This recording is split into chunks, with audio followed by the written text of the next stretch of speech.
ओम शांति। इस शरीर से न्यारी मैं आत्मा प्रभु की प्यारी हूँ। मैं आत्मा सहज योगी आत्मा हूँ। फरिश्ता रूप धारण कर लाइट के शरीर में मैं आत्मा बिल्कुल हल्केपन का अनुभव कर रही हूँ। सर्व बोझ शिव बाबा को सौंप दें। थोड़ी देर के लिए बिल्कुल हल्के होकर अपने पिता के महावाक्य सुनती हूँ। 21/5/2021 के महावाक्य हैं। बाबा आज हम बच्चों को समझा रहे हैं कि बच्चे इस अंतिम सीन को देखते समय कौन सी स्थिति ऐसी हो जिससे नशा चढ़ा रहेगा। बाबा कहते बच्चे मिरवा मौत मलूक का शिकार अगर इस नशे में देखेंगे तो सदैव तुम्हें खुशी और नशा बना रहेगा। फिर बाबा समझा रहे हैं कि बच्चे देह अभिमान का बिल्कुल ही त्याग करना है। ब्रह्मा बाबा ने भी साकार रूप में सभी बच्चों को कहा कि 108 चित्तियों वाला कपड़ा पहनो तो देह अभिमान खत्म होगा। फिर बाबा समझाते हैं कि तुम भारतवासियों ने शास्त्र भी बहुत पढ़े, यज्ञ तप जप आदि भी बहुत किए, परंतु तुम्हें फिर भी भगवान नहीं मिला। तो अब बाबा कहते हैं भक्ति का फल तुम्हें ज्ञान मिलता है, तो बाप तुम्हें आकर के समझा रहे हैं। फिर बाबा ने समझाया कि तुम्हें बाप का परिचय जरूर देना है। सर्वगुण संपन्न तुम थे, अभी नीच पापी कपटी बन गए हैं। अब फिर से बाबा कहते सर्वगुण संपन्न बनना है। मीठे बच्चे सदैव याद रखो बहुत गई थोड़ी रही। अब तो घर चलना है, इस छीछी शरीर और दुनिया को भूल जाना है। प्रश्न है कौन सा नशा निरंतर रहे तो स्थिति बड़ी फर्स्ट क्लास होगी। उत्तर है निरंतर नशा रहे कि मिरुआ मौत मलूक का शिकार। हम मलूक फरिश्ता बन अपने माशूक के साथ घर जाएंगे, बाकी सब खलास होना है। अब हम इस पुरानी खाल को छोड़ नई लेंगे। यह ज्ञान सारा दिन बुद्धि में टपकता रहे तो अपार खुशी रहेगी, स्थिति फर्स्ट क्लास बन जाएगी। गीत है यह कौन आज आया सवेरे सवेरे। ओम शांति। यह किसने कहा? बच्चों ने।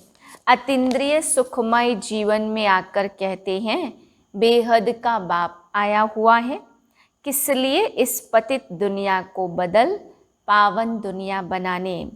पावन दुनिया कितनी बड़ी होगी, पतित दुनिया कितनी बड़ी है, यह तुम बच्चों की बुद्धि में आना चाहिए। यहाँ कितने करोड़ों मनुष्य हैं, इनको पतित भ्रष्टाचारी दुनिया कहते। मीठे मीठे बच्चों को दिल में आना चाहिए हमारी नई दुनिया कितनी छोटी होगी। हम कैसे राज्य करेंगे? हमारे भारत जैसा कोई देश हो नहीं सकता। यह कोई नहीं समझते भारत स्वर्ग था, उस जैसा कोई देश हो नहीं सकता। तुमको यह समझ में आता है? अब यह भारत तो कोई काम का नहीं है। भारत स्वर्ग था, अब नहीं है। यह किसको याद नहीं आता? हमारा भारत सबसे ऊंच है, सबसे प्राचीन है। तुम बच्चों की बुद्धि में आता है सो भी नंबरवार पुरुषार्थ अनुसार।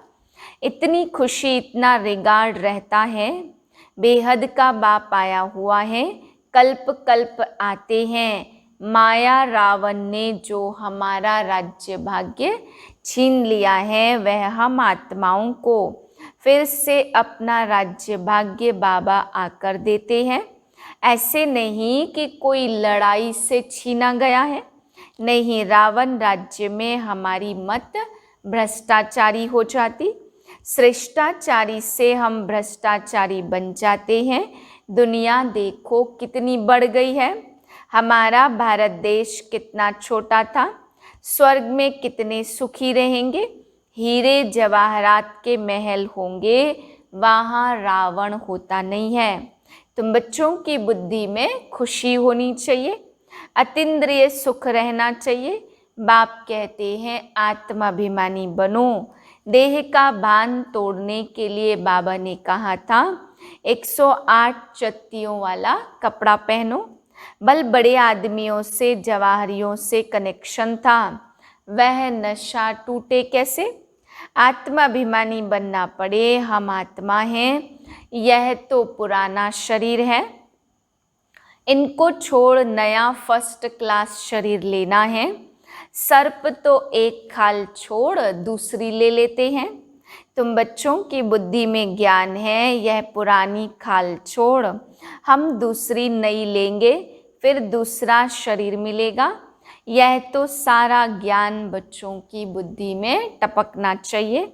यह तो छिछी दुनिया है, इसको देखते हुए भी बुद्धि से भूलना पड़ता। हम यात्रा पर जा रहे हैं, हमारी बुद्धि का योग घर तरफ जा रहा है। अभ्यास तो करना पड़े ना, यह शरीर भी पुराना है तो दुनिया भी पुरानी है। साक्षात्कार कर लिया है, अब यह देह और देह के सब संबंध छोड़ घर जाना है। अंदर में खुशी होती है, अभी हमको वापस जाना है, बुद्धि योग वहाँ लगाना होता। एक दो को यही सुनाना है, मन मना भाव। यह बड़ा जबरदस्त मंत्र है। भल गीता तो बहुत पढ़ते परंतु अर्थ नहीं समझते। जैसे और शास्त्र पढ़ते हैं ऐसे पढ़ लेते। यह किसकी बुद्धि में नहीं आएगा। हम भविष्य के लिए राजयोग सीख रहे हैं। बहुत गई, अब बाकी थोड़ा समय है। ऐसे ऐसे अपने को बहलाते खुशी में आना है। यह तो सब खलास होना है। मिरुआ मौत मलुक का शिकार। हम मलुक बन अपने माशुक के साथ घर जाएंगे। यह आत्माओं का बाप बैठ शिक्षा देते हैं। है भी साधारण परंतु ऊंचते ऊंच है। बाप आए हैं बेहद का वर्षा देने, कल्प कल्प आते हैं। यह तो छिछी दुनिया है, ऐसी ऐसी बातें करनी होती है। इसको कहा जाता विचार सागर मंथन। यह शास्त्र आदि तो जन्म जन्मांतर पढ़े हैं। हम भारतवासियों ने जितने तप जप आदि किए हैं उतना और कोई ने नहीं किया। जो पहले पहले आए होंगे उन्होंने ही भक्ति की है और वही ज्ञान योग में तीखे जाएंगे, क्योंकि उनको भी पहले नंबर में आना है। देखते हो कोई कोई तो बहुत अच्छा पुरुषार्थ करते हैं। तुम बच्चे तो इस रूहानी सर्विस में लगे हो, उनके लिए तो बहुत अच्छा है। सचमुच भट्टी में बैठे हैं, वह संबंध अटूट हुआ है। और जो ग्रस्त व्यवहार में रहते यह सुनते सुनाते हैं तो पुरानों से भी तीखे जा रहे हैं। देखा जाता नए आने वाले बहुत तीखे जाते हैं। तुम लिस्ट निकालेंगे तो मालूम पड़ जाएगा। पहले पहले तुम्हारी माला बनाते थे, फिर देखा कितने अच्छे अच्छे बच्चे 3-4 नंबर वाले भी निकल गए। एकदम जाकर प्रजा में पड़े। अब तुम्हारी यह स्टूडेंट लाइफ है। ग्रस्त व्यवहार में रहते साथ साथ यह कोर्स पढ़ते हो। बहुत बच्चे डबल कोर्स उठाते, लिफ्ट मिलती है। तुम्हारा कोर्स है ग्रस्त व्यवहार में रहते यह पढ़ना। इसमें भी कन्याएं बड़ी तीखी जानी चाहिए। कन्याओं के कारण कन्हैया व गोपाल नाम गाया हुआ है तो गोप भी, क्योंकि प्रवृत्ति मार्ग है। तुम सतयुग में देवी देवता धर्म के थे। यह लक्ष्मी नारायण पवित्र प्रवृत्ति मार्ग में राज्य करते थे। यह तुम्हारी बुद्धि में टपकना चाहिए कि हम क्या करते हैं।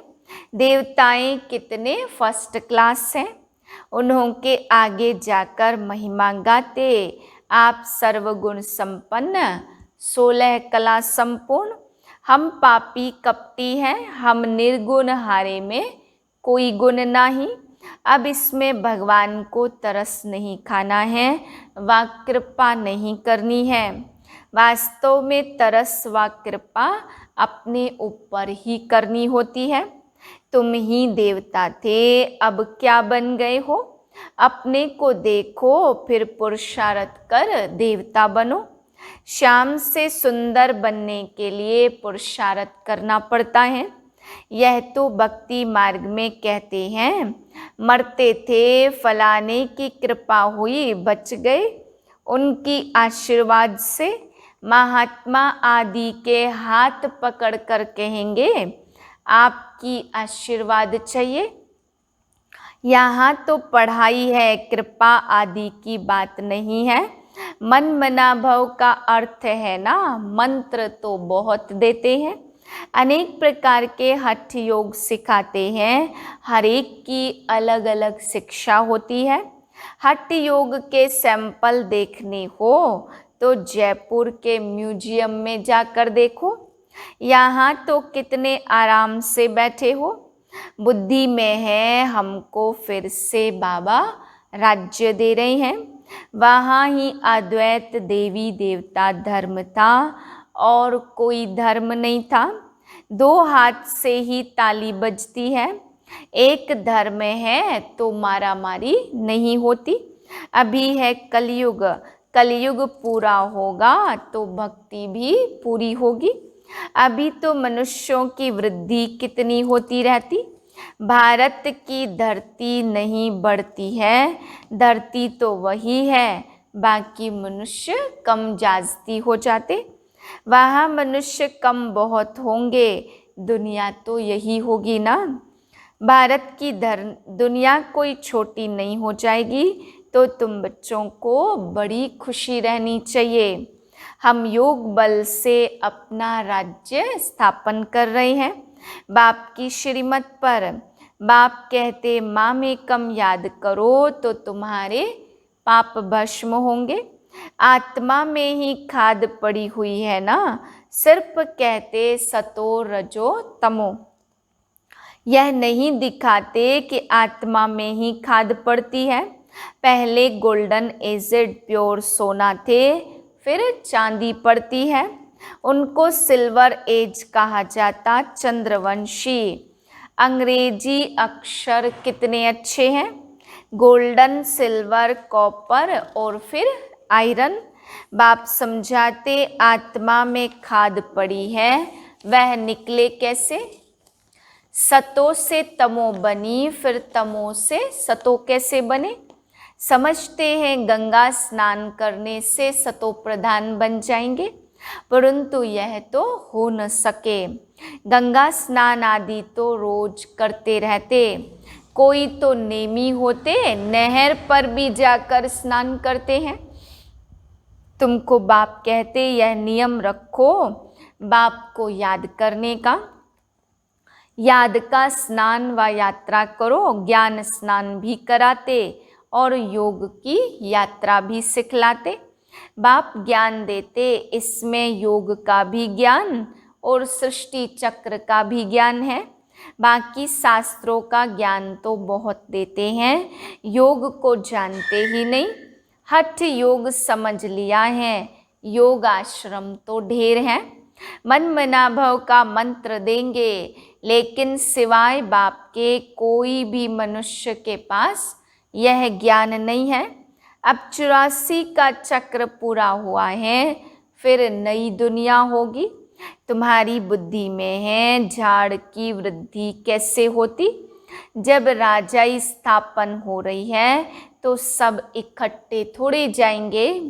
ब्राह्मणों का झाड़ बहुत बड़ा होगा, फिर थोड़े थोड़े करके आएंगे, प्रजा बनती रहेगी। थोड़ा भी कोई ने सुन लिया तो प्रजा में आ जाएंगे। सेंटर्स बहुत वृद्धि को पाएंगे, प्रदर्शनियां ढेर जहाँ तहाँ होती रहेंगी। जैसे मंदिर टिकाणे निकलते जाते, वैसे तुम्हारी प्रदर्शनी भी गांव-गांव में होगी। घर घर में प्रदर्शनी रखनी होगी, वृद्धि को पाते जाएंगे। इसलिए आखिर इन चित्रों की छपाई भी करानी पड़ेगी। सबके पास बाप का पैगाम जाना है तुम बच्चों को बड़ी भारी सर्विस करनी है। अभी यह प्रोजेक्टर प्रदर्शनी का फैशन निकला है तो गांव-गांव में दिखाना पड़ेगा। वह अच्छी रीति उठाएंगे। शिव जयंती गाई जाती है, परंतु वह कैसे आते यह किसको भी पता नहीं है। शिव पुराण आदि में यह बातें हैं नहीं। यह बातें तुम सुनते हो, सुनने के समय अच्छा लगता और फिर भूल जाते हैं।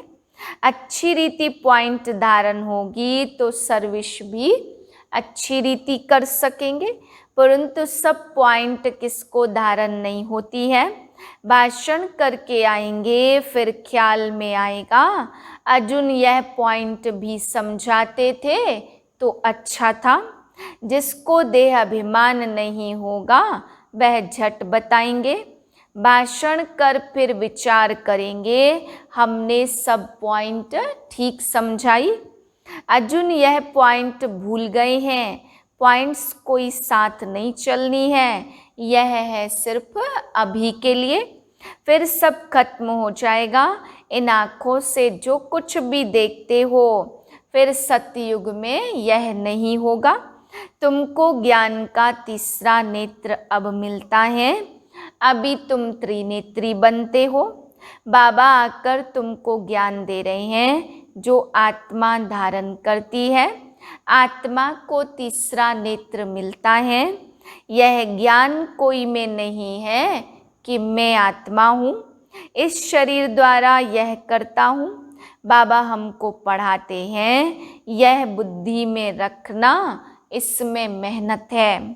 बच्चों को मेहनत करनी चाहिए और खुशी में रहना चाहिए। बस अभी हमारा राज्य आया कि आया। तुम जानते हो हमारे राज्य में क्या क्या होगा। तुम बच्चों को तो बहुत खुशी होनी चाहिए कि हम इस पढ़ाई से राज्य लेते हैं। पढ़ने वाले को मर्तबा याद रहता है। हम पढ़ते हैं भविष्य के लिए। अच्छा पढ़ेंगे तो राजगद्दी पर बैठेंगे। वे तो नामी ग्रामी हो जाते। अभी लिस्ट निकाले माला बनाए तो सब कहेंगे फलानी बच्ची को हमारे पास भेजो रिफ्रेश करने। भाषण करने वालों को बुलाते हैं तो उनका रिगार्ड भी रखना चाहिए। हमको इन जैसा होशियार बनना है। अच्छा मीठे मीठे सिकिलधे बच्चों प्रति माता पिता बाप दादा का याद प्यार और गुड मॉर्निंग। रूहानी बाप की रूहानी बच्चों को नमस्ते। हम रूहानी बच्चों की रूहानी बाप को नमस्ते नमस्ते नमस्ते। ओम शांति। धारणा के लिए मुख्य सार। पहली पॉइंट, अतीन्द्रिय सुख का अनुभव करने के लिए देह के भान को तोड़ने का पुरुषार्थ करना है। अब वापस घर जाना है, इसलिए बुद्धि योग घर से लगा रहे। दूसरा पॉइंट है, ग्रस्त व्यवहार में रहते पढ़ाई भी पढ़नी है और डबल कोर्स उठाना है। ज्ञान का स्नान और याद की यात्रा करनी और करानी है। वरदान है, न्यारेपन के अभ्यास द्वारा फरिश्ते रूप का साक्षात्कार कराने वाले निरंतर सहज योगी भव। जैसे कोई भी वस्त्र धारण करना व न करना अपने हाथ में होता, ऐसा अनुभव इस शरीर रूपी वस्त्र में हो। जैसे वस्त्र को धारण करके कार्य किया और कार्य पूरा होते ही वस्त्र से न्यारे हुए। शरीर और आत्मा दोनों का न्यारापन चलते फिरते अनुभव हो, तब कहेंगे निरंतर सहज योगी। ऐसे डिटैच रहने वाले बच्चों द्वारा अनेक आत्माओं को फरिश्ते रूप और भविष्य राज्य पद के साक्षात्कार होंगे। अंत में इस सर्विस से ही प्रभाव निकलेगा। स्लोगन है, संगम का एक सेकंड भी व्यर्थ गवाना अर्थात एक वर्ष गवाना। ओम शांति।